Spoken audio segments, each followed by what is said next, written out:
21 people have died in a bombing at a Kabul mosque, with the death toll expected to rise. As yet, no one has claimed responsibility for the blast. UN Chief Antonio Guterres arrives in Ukraine for talks with President Zelensky and Turkish President Erdogan about securing the Zaporizhzhia nuclear plant and ending the conflict with Russia. And the leaders of Kosovo and Serbia are meeting in Brussels for EU-mediated talks aimed at avoiding renewed conflict between the two countries. A Sunni mosque in the Afghan capital Kabul, scene of a bombing during evening prayers last night, in which at least 21 people died, including a prominent cleric. As men carry out the casket of one of the victims, police say the death toll will likely rise. About 33 others were wounded in the blast, including several children. It was evening prayer time, and I was attending prayers with others when the explosion happened. It was a very powerful explosion inside the mosque. There was no immediate claim of responsibility for the bombing, which is the latest since the Taliban seized power again last year. The so-called Islamic State group's local affiliate has stepped up attacks targeting the Taliban and civilians following the withdrawal last August of US and NATO troops.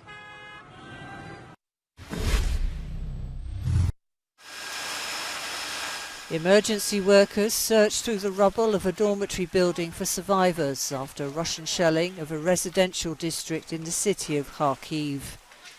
According to Ukrainian officials, at least 7 people were killed in the strike. President Zelensky called it a cynical attack on civilians. Zelensky in his nightly address focused on diplomatic indicators he said reflected the resilience of the Ukraine state, from the arrival of UN Chief Antonio Guterres and Turkish President Recep Tayyip Erdogan for talks on the situation at the Zaporizhzhia nuclear plant, to 55 ambassadorial missions resuming their work in Kyiv. On the grain crisis front, 4 more vessels carrying agricultural products have sailed from ports in Ukraine. Turkish state media said the ships departed Odessa and Chernozemsk on Wednesday, carrying sunflower meal, sunflower oil and corn. They're the latest vessels to leave Ukraine under the terms of a grain export deal agreed between the UN, Ukraine, Turkey and Russia last month.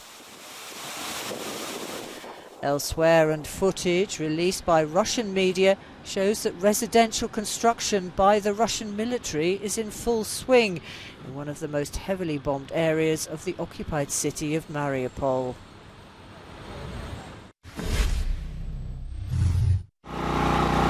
Ukraine's State Emergency Service has been drilling first aid exercises in the case of a nuclear accident.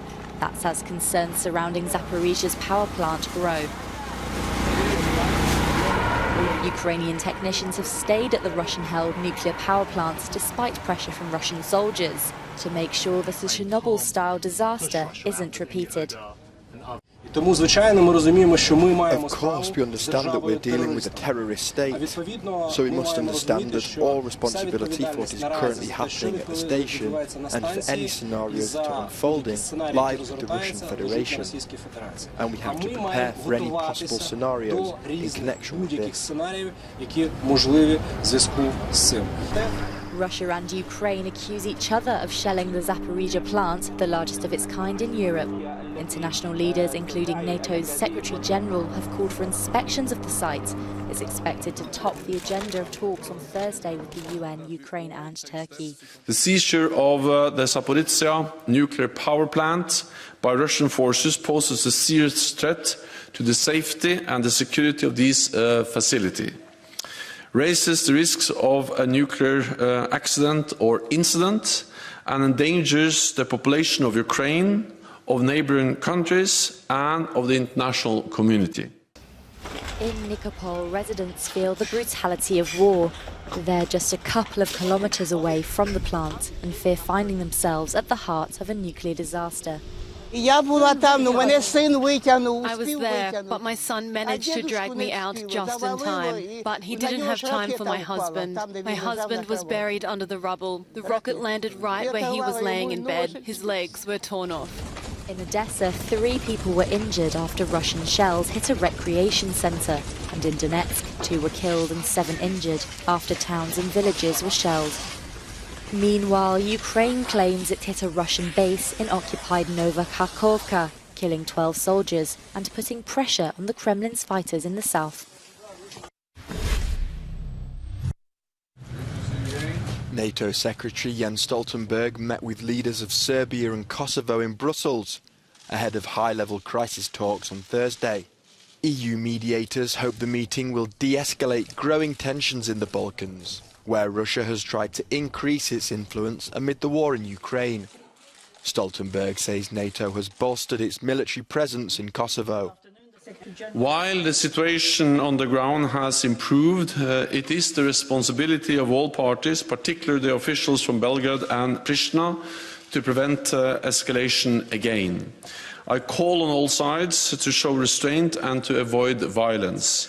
Should stability be jeopardized, KFOR stands ready to intervene and will take any measures that is necessary to ensure a safe and secure environment and freedom of movement for all the people of Kosovo. Don't expect Serbs to lay back and say that they feel good. There is a new generation of kids, young men in North Kosovo and Kosovo in general, who won't stand for it. They don't see Kosovo as an independent country, like 22 of 27 EU member countries do. They see it as Serbia's territory.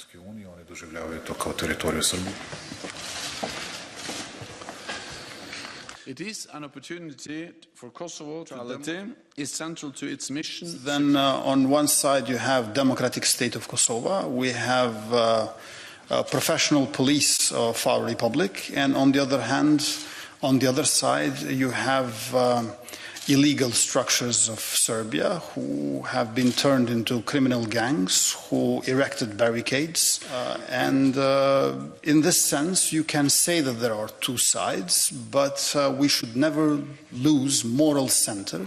There are fears in the West that Russia could use its Serbian ally to destabilize the Balkans and shift attention from its war in Ukraine. Serbia, Russia and China don't recognize Kosovo's independence, which is supported by the United States and most other Western countries.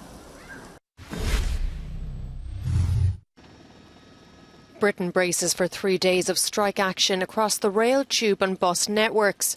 Once again, tens of thousands of workers are demanding better pay and work conditions. This comes as inflation soars to a 40-year high after the Consumer Price Index surged to 10.1% last month. But the Bank of England warns there's worse to come, predicting a peak of just over 13% this year. Meanwhile, the National Statistics Office says wages, excluding bonuses, have dropped a record rate of 3%. This adds to the UK's cost of living crisis as the threat of recession looms.